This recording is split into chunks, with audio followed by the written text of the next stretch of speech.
Hi guys, सब बच्चों को प्यार भरा नमस्कार। कैसे हैं आप सब? स्वागत है आप सबका इस सेशन में। 21 डेज चैलेंज चल रहा है हमारा for all the 3 subjects cost, advance account and FMSM, जिसमें 10 सेशन हम अब तक कर चुके हैं और आज है बारी कॉस्ट अकाउंटिंग के सेशन नंबर 11 की। जी हाँ, एवरी सेशन बाय सेशन में आपको डिफरेंट डिफरेंट चैप्टर्स की थीम जो है समझाता जा रहा हूं और कई सारे क्वेश्चन जिसमें थ्योरी, प्रैक्टिकल और साथ साथ मल्टीपल चॉइस क्वेश्चन को भी हम देख रहे हैं, सो दैट एक ऑलराउंड डेवलपमेंट जो है हमारी हो जाए। इससे पहले कि आज का सेशन आगे बढ़ाएं, तो आप सब बच्चों से गुजारिश है कि सबसे पहले वीडियो को कर दीजिए लाइक, चैनल को कर लीजिए सब्सक्राइब और साथ में हमारे टेलीग्राम चैनल पर पुत्र जाकर जुड़ जाइए, क्योंकि जो नोट्स इस सेशन में यूज होने वाले हैं those shall be shared on the Telegram channel. चलिए स्टार्ट करते हैं आज का सेशन पुत्र। तो सभी नोट्स को बहुत ही स्टैंडर्डाइज मैनर में मैंने बनाया हुआ है। उम्मीद करता हूं आप जब बच्चे देखते होंगे तो आपको समझ में भी आता होगा और अच्छा भी लगता होगा। 21 डेज चैलेंज है एडवांस अकाउंट कॉस्ट एफएमएसएम के लिए, जिसके अंदर आज के इस सेशन में हम स्पेसिफिकली बात करेंगे कॉस्ट के डे नंबर 11 में, जहां पर बात करने वाले हैं चैप्टर बैच कॉस्टिंग की। बैच कॉस्टिंग कैसा कॉन्सेप्ट होता है?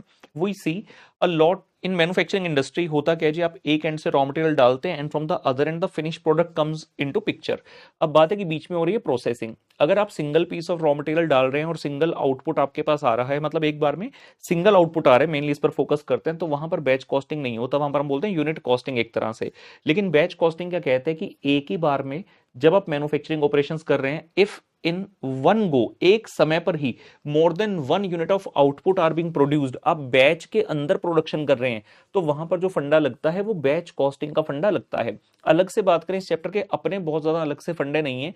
कॉस्ट शीट चैप्टर में जिस तरह से आप खर्चों को लेकर एक स्टेटमेंट या फिर शीट बनाते हैं, बिल्कुल उसी प्रकार से बैच कॉस्टिंग के अंदर शीट बनाया जाता है, जहां पर जितने भी खर्चे उस बैच के लगे हम उन सबको इकट्ठा कर लेते हैं। और अगर हमें पर यूनिट कॉस्ट निकालना, तो हम बड़ा ही आसान सा फॉर्मूला लगाते हैं कि जितना भी आपको इस बैच को बनाने में खर्चा लगा है, चाहे वो मटेरियल है, लेबर है, यानी कि डायरेक्ट खर्चे हैं, या फिर जो इनडायरेक्ट खर्चे हैं, factory overhead, admin overhead, selling overhead वगैरह लगा है, तो सारे खर्चों को जोड़कर टोटल कॉस्ट को डिवाइड कर लीजिए कि उस एक बैच के अंदर आपने कितने यूनिट्स को प्रोड्यूस किया है, तो वहां से आपके पास कॉस्ट पर यूनिट जो है पुत्र आ जाएगा। ये फंडा होता है बैच कॉस्टिंग का। ठीक है, चलिए जी चलते हैं, देर किस बात की। हमारे सामने क्वेश्चन नंबर 1 जो है आ रहा है, बेहतरीन एग्जाम में आया हुआ, और एग्जाम में अक्सर यही वाला क्वेश्चन बैच कॉस्टिंग से पुत्र पूछा जाता है।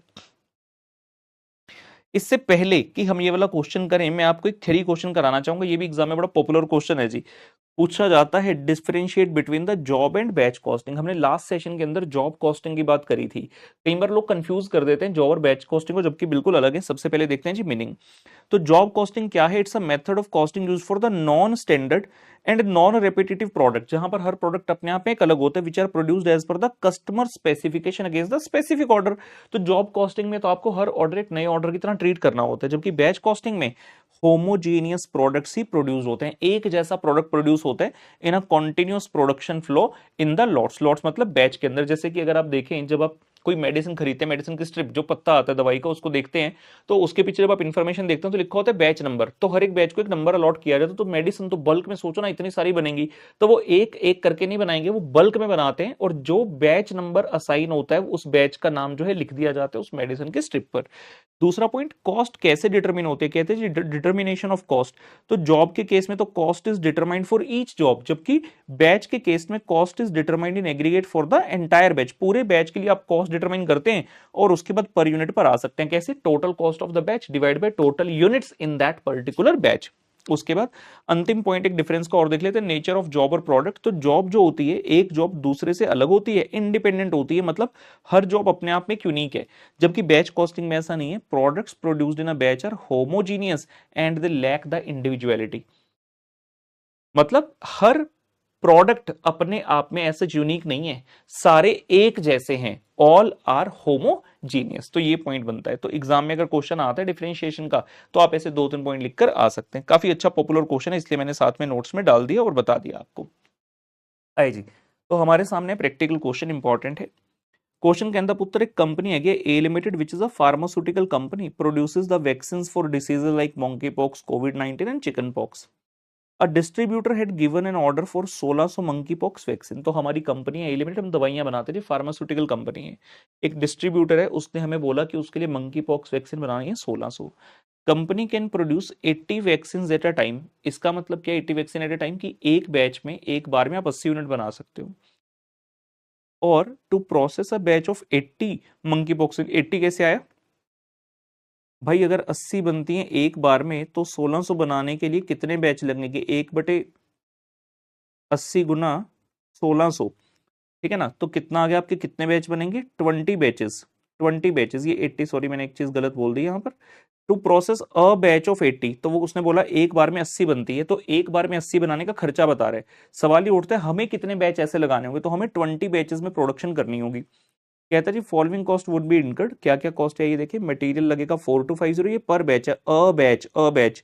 वेजेस लगेगी इतनी, और ये आएगा जी लैब सेटअप कॉस्ट। तो ये बेसिकली डायरेक्ट टाइप के खर्चे हो गए जो बैच वाइज लग रहे हैं। प्रोडक्शन ओवरहेड्स की बात करें, these are recovered absorbed at a rate of 20% of wages. तो जितने भी रुपए की आपकी वेजेस होगी उसका 20% कर देना, वो प्रोडक्शन ओवरहेड आ जाएगा। उसके बाद आपने material wages lab setup cost और प्रोडक्शन ओवरहेड को जैसे ऐड किया आपके सामने आ जाएगा उत्तर प्रोडक्शन कॉस्ट। तो कहता उस प्रोडक्शन कॉस्ट पे क्या करना, 20% of total production cost is charged in each batch for selling, distribution and admin overhead। तो selling, distribution and admin overhead कैसे आएंगे? जो भी आपकी production cost, cost of production आ गई, उसमें 20% आपने ऐड कर देना। The company is willing to earn a profit of 25% on sale value, और जितना भी सेल्स वैल्यू उसका 25% हम कमाना चाहते हैं। क्वेश्चन आपसे पूछता है, you are required to determine total sales value for the 1600 monkey pox vaccine. यानी कि जब एज अ फार्मास्यूटिकल कंपनी मैं उस डिस्ट्रीब्यूटर के लिए 1600 वैक्सीन बना रहा हूं, तो मैं कितना रुपया टोटल चार्ज करूंगा, and selling price per unit of vaccine कितना होगा। तो बड़ा आसान होगा, जो टोटल सेल्स वैल्यू आएगी उसको डिवाइड कर देना 1600 वैक्सीन से, तो पर वैक्सीन का अमाउंट आ जाएगा। लेकिन ध्यान रखना, जब भी आप बैच कॉस्टिंग का क्वेश्चन करोगे, आपको एक तो पर बैच का कॉलम अलग से बनाना पड़ेगा, पर बैच मतलब 80 वैक्सीन का, और 1600 वैक्सीन यानी कि 20 बैचेस का कॉलम अलग से बनाना पड़ेगा। बाय चांस अगर क्वेश्चन पर यूनिट पूछ ले, जैसे इसमें पूछा, तो आप एक पर यूनिट का कॉलम भी बनाएंगे। ठीक है, वेरी वेरी इंपॉर्टेंट, बहुत ही बेहतरीन। आइए देखते हैं किस तरीके से। तो इस तरीके से कुछ हम इसका आंसर करेंगे। ये जो मैं आंसर आपको दिखाता हूँ, ये मेरी क्लास नोट के ही होते हैं। अब जिन बच्चों ने मुझसे क्लास ली उनको तो पता है, जिन बच्चों ने क्लास नहीं ली कई बार उनको अचंभा होता है, क्या क्लास में सर ऐसे लिखते हैं? जी हाँ, हम हर एक क्वेश्चन को इसी अंदाज से पूरे बेहतरीन तरीके से प्रॉपर प्रेजेंटेशन के साथ जो है सॉल्व करते हैं। सबसे पहले क्वेश्चन में इंपॉर्टेंट होता है, बच्चे क्या सोचते हैं सिर्फ फाइनल आंसर के नंबर मिलेंगे। फाइनल आंसर के नंबर कितने ही होते हैं? द प्रोसेस, जो प्रक्रिया है, प्रोसीजर है, मेन वो है आपको दिखाना है किस तरीके से आप अपने आंसर पर पहुंचते हो। तो जितने भी क्वेश्चन के अंदर अजम्पशन, वर्किंग नोट्स वगैरह होते हैं, वो सब आपको डिटेल में बताने पड़ते हैं। और क्वेश्चन में कुछ शुरुआत की इंपॉर्टेंट चीजें होती हैं, जैसे कि यहाँ पर देखेंगे हमने क्लियरली लिखकर बताया बैच साइज कितने, 80 वैक्सीन का, ऑर्डर कितने का रिसीव हुआ, 1600 वैक्सीन का। तो सबसे पहले हमें डिटरमिन करना है कि हमारे नंबर ऑफ बैचेस कितने हैं। तो 1600 डिवाइड बाई 80 करते हुए हमारे पास आ गए जी नंबर ऑफ बैचेस कितने पुत्र, 20 बैचेस। उसके बाद हम हेडिंग दे रहे हैं statement showing sales value of 1 batch and 20 batches and per unit. तो हम इस तरह के सारे कॉलम बनाकर दिखाएंगे, serial number, particulars, amount for 1 batch, then amount for 20 batches and amount per unit. ये लास्ट कॉलम क्यों बनाया? क्योंकि क्वेश्चन ने आपसे सेलिंग प्राइस पर यूनिट भी पूछा था। आइए देखते हैं एक एक करते हुए। सबसे पहले आ गया पुत्र डायरेक्ट मटेरियल। क्वेश्चन ने आपको बताया 4250 रुपए का है एक बैच का। आपके कितने बैचेस हैं? 20, तो इसको 20 से मल्टीप्लाई कर दीजिए, 85,000 आ जाएगा। और पर यूनिट के लिए क्या करेंगे, जो आपका 4250 है ये एक बैच का है, मतलब एक बैच में कितने वैक्सीन है? 80, तो इसको 80 से डिवाइड कर दो, वैल्यू आ जाएगी आपकी। फिर डायरेक्ट वेजेस में पर बैच कितना है पुत्र? 500 रुपए। 20 बैचेस के लिए होगा 10,000, और डिवाइड कर दिया पर यूनिट से तो 6.25 आ गया। लैब सेटअप कॉस्ट, जो भी खर्चा पर बैच है उसको डायरेक्ट मानकर चलेंगे, तो 1400 रुपए पर बैच है। 20 बैचेस के लिए 20 से मल्टीप्लाई किया, 28,000 हो गया, और पर यूनिट आ गया पुत्र 17.5। उसके बाद आते हैं जी नंबर 4 हमारे पास प्राइम कॉस्ट। इन सबको आपने ऐड कर लिया, 1+2+3, तो 6150, 1,23,000 एंड 76.875 रिस्पेक्टिवली। नंबर 5 आता है जी प्रोडक्शन ओवरहेड। क्वेश्चन ने कहा था डायरेक्ट वेजेस का 20% कर देना, तो डायरेक्ट वेजेस का 20% 100, डायरेक्ट वेजेस का 20% 2000, और डायरेक्ट वेजेस का 20% 1.25 बन जाता है। ऐड कर दिया तो आपके पास आ गया पुत्र प्रोडक्शन का कॉस्ट 6250, 1,25,000 और 78.125। क्वेश्चन इसके बाद आपको कह रहे हैं जी सेलिंग, डिस्ट्रीब्यूशन और एडमिन ओवरहेड के लिए क्या करना, प्रोडक्शन कॉस्ट का 20% सीधा सीधा ऐड कर देना। तो जो आपकी प्रोडक्शन कॉस्ट आई इसका 20% कर देंगे, वैल्यूज आ गई 1250, 25,000 और 15.625। और नंबर 8 हमारे पास टोटल कॉस्ट आ गई, जिसको हम बोलते हैं जी कॉस्ट ऑफ सेल, 7,500, 1,50,000 और 93.75। यहां तक करने के पश्चात हमें प्रॉफिट ऐड करना है। लेकिन क्वेश्चन है जो प्रॉफिट है वो as a percentage of cost नहीं बताया, उसने as a percentage of sales price बताया।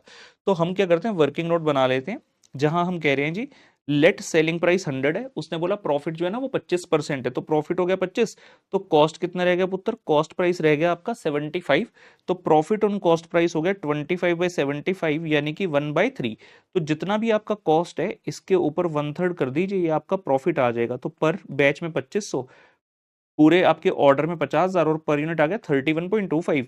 और फाइनली आप इन सबको करेंगे ऐड तो सेल्स की वैल्यू आ गई पर बैच 10,000, टोटल हमारा 1600 वैक्सीन के लिए 2 लाख, और पर वैक्सीन यानी कि पर यूनिट के लिए हम चार्ज कितना करेंगे जी, 125 रुपए। तो एग्जाम में इस तरीके से अपने को एक क्वेश्चन करके आना है, बहुत ही बेहतरीन है, मजेदार, पूरा एक वन वन करके एक एक पॉइंट करके हमने इसको सारा डिटेल में डिस्कस कर लिया। उसके अलावा देखते नहीं, मैंने कुछ आपको मल्टीपल चॉइस क्वेश्चंस भी दिए हैं यहाँ पर। पहला प्रश्न कहता है जी, each batch consist of a number of like dash units या जॉब्स या प्रोडक्ट्स या सर्विसेज, क्या आएगा इसका आंसर, क्या लगता है? Each job consist of a number of like units, units इसका आंसर है जी units. Each job consist of number of like units. उसके बाद क्वेश्चन पूछता है जी, the cost incurred for setting up and processing operations before the start of production of batch. आप batch start करने से पहले ना मशीन को सेटअप करते हैं, अपना ऑपरेशंस को प्रोसेस करते हैं, सो दैट जब आप बैच को प्रोसेस करेंगे तो एक बार में सारा अच्छे से प्रोसेस हो जाएगा। तो बैच के लिए मशीन को सेटअप करना पड़ता है। कहता जो मशीन वगैरह को सेटअप करने का खर्चा होता है उसे क्या बोलते हैं? Batch cost, carrying cost, setup cost या टोटल कॉस्ट? तो इस प्रश्न का करेक्ट आंसर है पुत्र सेटअप कॉस्ट। जो खर्चे आपके मशीन को सेट करने के लिए लगते हैं उनको बोला जाता है पुत्र सेट अप कॉस्ट। तो ये होता है आपका batch costing. Exam point of view से ऐसा नहीं कि बहुत इंपॉर्टेंट चैप्टर है, क्वेश्चन आएगा ही आएगा, लेकिन हम ये मानते हैं कि जब भी इसका क्वेश्चन एग्जाम में आता है तो एक तरह से कह लो कि बम्पर होता है, लॉटरी की तरह है कि आपको आना चाहिए। चैप्टर छोटा सा है, मतलब इस चैप्टर को करने में ना अपना एफर्ट बड़ा कम लगता है। जब आप लोग भी रिवाइज एक्सेट्रा करोगे जहां से भी आपने पढ़ा है तो आपका समय बड़ा कम लगेगा। लेकिन अगर एग्जाम में क्वेश्चन आ गया, क्योंकि बहुत ही लिमिटेड टाइप के क्वेश्चन बनते हैं, तो 100% आपने अच्छे से उसको कराना है। फुल मार्क्स इस क्वेश्चन में पुत्र आपके इस चैप्टर में आने चाहिए। ठीक है जी, तो मुलाकात करेंगे आपसे अगले सेशन में, तब तक के लिए बाय बाय।